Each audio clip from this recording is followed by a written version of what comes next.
دەبەرێن ئەفرین و سەرێکانی و گرێسپی بەتەنگاویکی دانات وەختێک و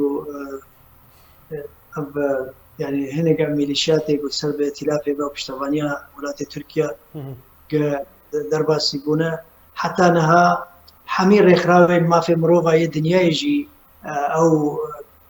انتهاكات او طنقاويه يقول سر ملاطي ما بلغا كرنا بلغنامه خد دانا وبلا ولا كرنا دانا حركسي وملاطي ما براسي توشي طنقاوي كي زور دبجبر هناك با ميليشيات خراب درباري نجات بشوازك النجات پرستی ديجي ملاطي ما وديجي قضيه كردي ابنا دجاتيا شخصا كي مالك دارك حوشك كن شعب دجاتيا قضيه ملاطك سروي امير پشتوانيه بر ملاطي خدا بكل شيء انسان كي كرد الكويده بكفنگايه دا ونخصم اگر گوارتنا ديموغرافي الجلك جهه نياته هنا قلت وان تشتا انجام بكو بيك بينه ام ديجي بسكنه حمي ماجي بلغا كرنا يعني بحمي خباته خو بحمي نيريني خو بحمي بيانامي خو لدوان خدا ام تكز ذكر باري ملاطي خو بشتغانيا ملاطي خد كن ام نعمل قضيه خو قاش بكن هر شيء بقينا الحرب اصلي نام دولتي جبو خاطري افتنقابيها وبظروفها وبخيرانها حسب ملاطي برا باشا ما مسا تجي بحث كر داخلية ودا جهاتية كو هون جوهرتنا ديموغرافي لسرانسري سوريا بقشتي طايبات لدفرين كردي هون رادكن هر هو وبحثا فجاري جكري وفجراندنا بيجن كوتشبر كريان در بدران وبلانك هيا كو هون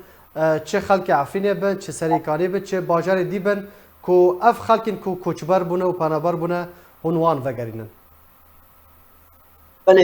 يا جهرتنا ديموغرافية ام تجي بين سرانسر سوريا هر جهه كي سوريا تشير وخلقه كي سكاني اصلي هبن وخلقه كي دي بين شوناوي عالمي ام تجي بين سكنم تايبتي المناطق كردي افريقيا وسريكاني وكريسبي جبرجو نجات فرستي كتي خويا كنا انه انسانك هاتيه شونا انسانك يا نتواك رنجك هاتيه شونا بكاتك دي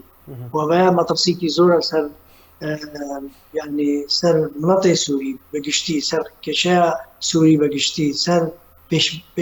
بش روجا يكبونا ولات سوريا ام بي مطرسيات بينو جبر بي كيجي ما تندر سواكريا ومن رازبنا خاطر خويا كان جوارتنا ديموغرافي كده شبنا حسن دي وكوباني بينو سري جريسبي سريكان باش درباري بقرا خلكي راسي ما حمي هولدان جو عالم بشواكي فرمي بقرن سرملكو مالو ساماني خوا لي حتى نها نا ونكوا فصالا ريداي ونا مناطق مجي جرأت كرياغو راحتي وزمينك فايدا نبوغ وتيدا بقر بيجا بحالات تكا دا يك مال بينج مال شش مال بدقرن ام تشجيع دي كان ام حست كان مناطق ما ينقو كاربه حتى هناك جي فراج دن خلكيش بو خاطري بقرا خو بشوازكي عشاري بدقرن بس بقرن سرملكو مالي خوا او تشتكي جرينجا مهمش مروان تشجيع بس خوشيجي